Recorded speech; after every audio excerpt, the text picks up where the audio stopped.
Independence Day adalah film action fiction yang disutradari oleh Roland Emmerich dan diproduksi oleh 20th Century Fox yang bekerja sama dengan Metropolis Entertainment. Dirilis pertama kali pada tahun 1996 dan menjadi salah satu film top grossing pada waktu itu. Film yang berdurasi 145 menit ini menghabiskan biaya produksi sebesar 75 juta dolar dan berhasil mendapatkan keuntungan sebesar 817 juta dolar. Bahkan film ini juga memenangkan penghargaan Oscar untuk kategori Best Visual Effect dan Best Sound Effect. Berawal di tanggal 2 Juli, sebuah benda asing yang sangat besar muncul dari arah bulan menuju ke bumi.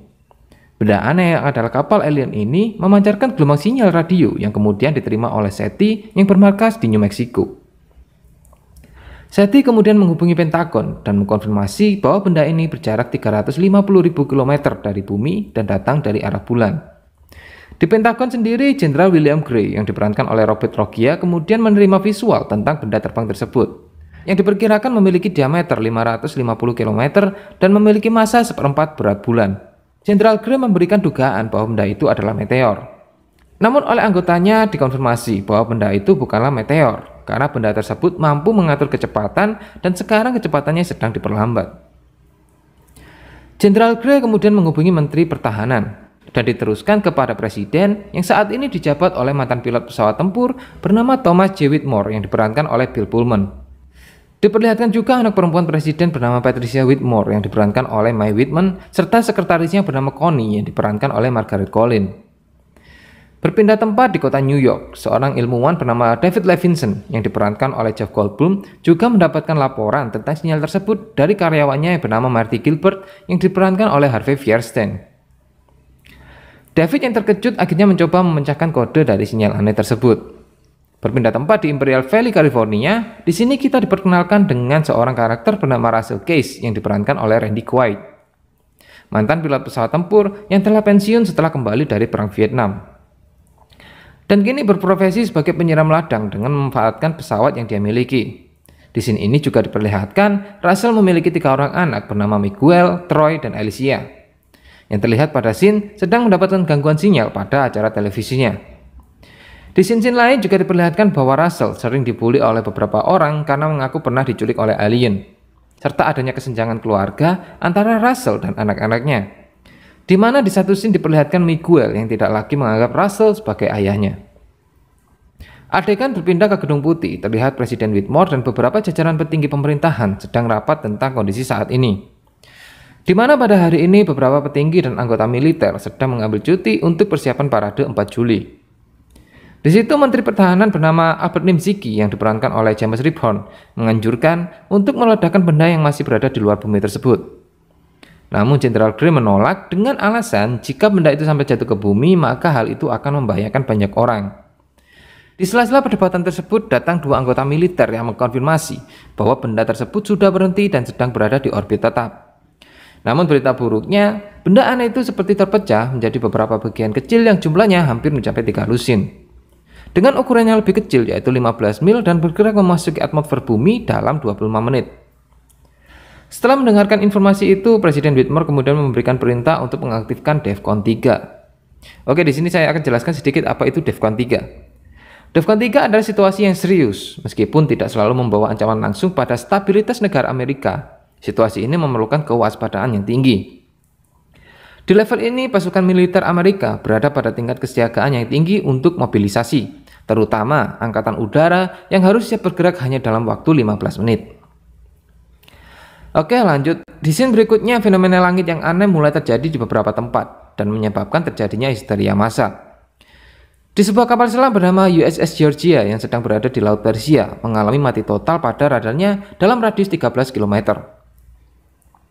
Dalam visual inframerah terlihat suatu benda yang sangat besar sedang bergerak. Sedangkan pesawat radar Eagle Eye 370 yang sedang mengudara di atas langit California mencoba mendekati fenomena langit tersebut untuk mendapatkan visual yang sebenarnya. Namun saat sudah mendekati titik visual, tiba-tiba pesawat dihantam oleh semburan api yang sangat besar dan menyebabkan pesawat itu hancur. Kembali ke Gedung Putih di mana Presiden Whitmore mendapatkan informasi bahwa fenomena langit tersebut ada yang bergerak menuju Atlantik, satu lagi menuju New York, dan yang lain sedang menuju ke Washington DC, tempat Presiden Whitmore sekarang berada. Untuk menghindari kepanikan massal, Presiden Whitmore menolak untuk dipindahkan ke tempat yang aman. dan lebih memilih tetap tinggal untuk memaintenance pemerintahan.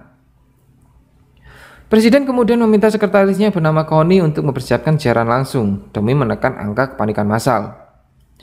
Di waktu yang sama, fenomena langit yang adalah kapal alien itu mulai mendekati dataran dan mulai menampakkan bentuk aslinya di berbagai tempat.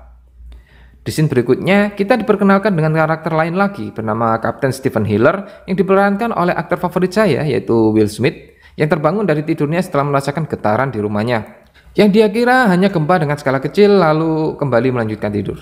Santuy sekali. Di sini kita juga diperkenalkan dengan pacar Kapten Hiller yang bernama Jasmine Dubrow yang diperankan oleh Vivica Fox, serta anak Jasmine bernama Dylan yang diperankan oleh Ross Beckley.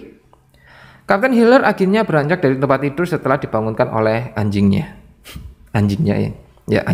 Alih-alih membaca koran di halaman depan rumahnya, Kapten Hiller merasa ada yang aneh saat melihat para tetangganya yang sedang bersiap-siap untuk pergi.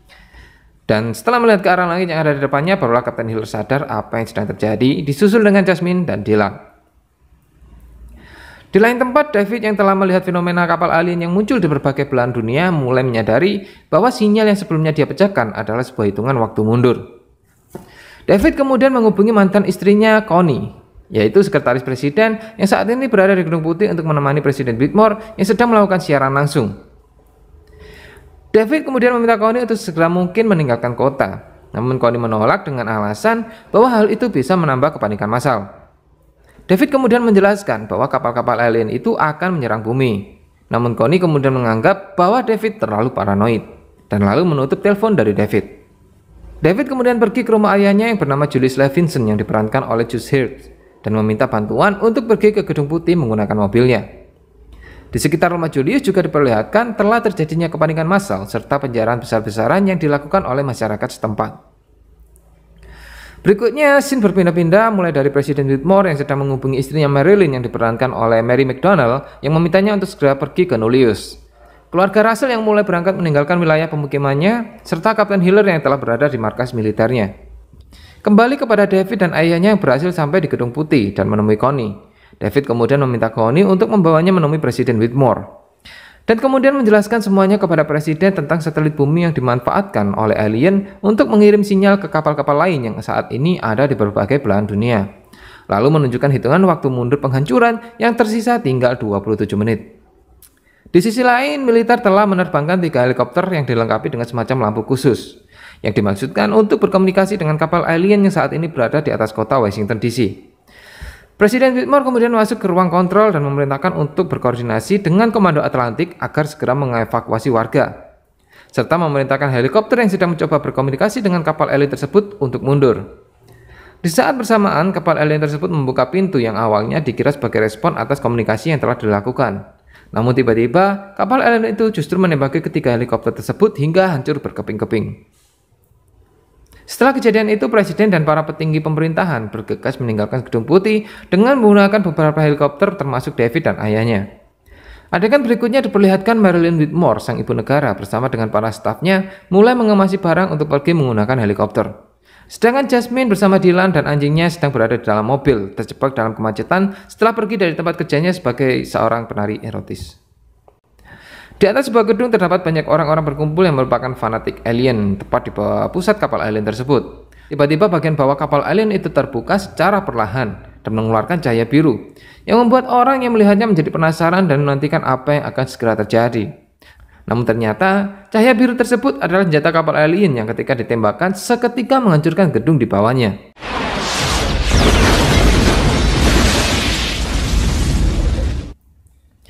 Tidak berhenti sampai di situ, ternyata ledakan akibat senjata alien tersebut terus menyebar dan menghancurkan apa saja yang dilaluinya.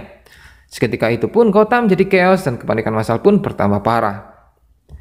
Di sisi lain, helikopter yang ditumpangi oleh presiden dan petinggi pemerintahan lainnya telah sampai di bandara. Mereka kemudian masuk ke dalam pesawat kepresidenan Air Force One dan segera lepas landas tepat setelah tembakan alien menyebar hingga ke bandara. Beruntung pesawat yang ditumpangi presiden berhasil lolos dari penghancuran massal tersebut. Tembakan yang dilakukan oleh alien ini terjadi secara serentak di berbagai kota, termasuk di tempat Jasmine yang saat ini sedang terjebak kemacetan. Jasmine kemudian bergegas mengajak Dylan dan anjingnya untuk meninggalkan mobil dan berlari menuju terowongan. Namun karena Jasmine merasa hal itu tidak akan berhasil, dia kemudian mendobrak pintu yang ada di dalam terowongan tersebut. Setelah berhasil mendobrak pintu tersebut, Jasmine kemudian masuk, namun anjingnya ketinggalan. Anjing ketinggalan. Scene berpindah time skip keesokan harinya pada tanggal 3 Juli. Diperlihatkan bahwa beberapa kota besar telah luluh lantah setelah mendapatkan serangan dari alien sebelumnya. Di pesawat Air Force One yang sedang mengudara, Presiden mendapatkan kabar bahwa istrinya tidak pernah sampai di Nullius. Sedangkan Jasmine, Dylan, dan anjingnya berhasil keluar dari reruntuhan dengan selamat. Setelah berjalan menyusuri kota yang kini rata dengan tanah, Jasmine kemudian menemukan sebuah truk dengan bak yang terbuka yang akhirnya dia kendarai bersama dengan orang-orang selamat yang dia temukan di sepanjang perjalanan. Dalam perjalanannya menuju ke El Toro, Jasmine dibantu dengan orang-orang yang bersamanya menyelamatkan Marilyn Whitmore yang sedang terluka parah akibat kecelakaan helikopternya. Di markas militer, Kapten Hiller bersama dengan puluhan pilot pesawat tempur lainnya mulai mengudara untuk melakukan serangan balasan kepada kapal alien tersebut. Mendekati kapal alien, skuadron udara yang dipimpin oleh Kapten Hiller mulai menembakkan rudal ke arah kapal alien tersebut. Namun sayangnya, kapal alien tersebut memiliki semacam perisai nano luar, sehingga rudal yang ditembakkan oleh pesawat tempur tidak mampu menembus hingga ke badan kapal alien tersebut. Dan secara tiba-tiba, kapal alien itu pun juga melakukan serangan balasan dengan melepaskan banyak sekali kapal tempur alien lainnya yang lebih kecil yang juga dilengkapi dengan perisai nano. Seketika keadaan berubah dan para pilot pesawat tempur pun satu persatu mulai berguguran. Karena kehilangan banyak pilot dan pesawat tempur dalam waktu yang sangat singkat, Presiden kemudian memerintahkan untuk menarik mundur pasukan. Kapten Hiller yang terus dikejar oleh salah satu kapal tempur alien kemudian memancingnya menuju ke area tebing. Dengan pengalaman dan keahlian yang dimilikinya, Kapten Hiller bermanuver di sela-sela tebing hingga bahan bakar pesawatnya mulai menipis. Dengan mengorbankan pesawatnya, Kapten Hiller akhirnya berhasil menjatuhkan kapal tempur alien yang mengejarnya. Berikutnya, Kapten Hiller membawa makhluk alien dari kapal yang dia jatuhkan dan menyeretnya menggunakan parasut menyusuri gurun hingga bertemu dengan rombongan Russell. Lalu mengajak Russell untuk menuju ke salah satu camp militer terdekat. Walaupun menurut Russell tidak ada camp militer di dekat sini yang tertera pada peta, namun Kapten Hiller meyakinkan Russell bahwa dia melihatnya sesaat sebelum pesawatnya jatuh. Sedangkan di dalam pesawat Air Force One yang masih mengudara, Presiden Whitmore bersama Menteri Pertahanan Nimziki serta Jenderal Gray membicarakan tentang kerugian serta penyerangan kapal alien terhadap camp militer. Nimziki kemudian menganjurkan untuk melakukan serangan nuklir, namun ditolak oleh Presiden Whitmore yang tidak ingin ada lagi korban, apalagi menggunakan nuklir di negara Amerika atau di negaranya sendiri. Kemudian kabar buruk datang dari markas NORAD yang juga telah dihancurkan. Hal ini tentu mulai meruntuhkan pendirian Presiden Whitmore yang tidak ingin menggunakan nuklir. Di tengah-tengah perdebatan ini datanglah Julius yang membahas soal pesawat alien yang pernah jatuh pada tahun 1950 di Roswell dan kabarnya disimpan di area 51. Presiden menganggap bahwa hal yang dikatakan oleh Julius tidaklah benar dan hanya omong kosong. Namun Nimziki mengatakan hal lain. Segera Air Force One terbang menuju ke area 51. Setelah mendarat di area 51, Presiden Whitmore disambut Mayor Mitchell yang diperankan oleh Adam Baldwin serta Kepala Departemen Penelitian yang bernama Dr. Okun yang diperankan oleh Brent Spiner. Dr. Okun kemudian menunjukkan sebuah pesawat alien yang pernah jatuh di Roswell kepada Presiden. Yang sebelumnya kapal ini telah coba diperbaiki selama beberapa tahun, akan tetapi teknologi dari kapal alien ini berbeda jauh dengan teknologi manusia. Namun tiba-tiba kapal alien ini aktif dengan sendirinya sejak 1 hari yang lalu bersamaan dengan datangnya kapal alien yang saat ini menginvasi bumi.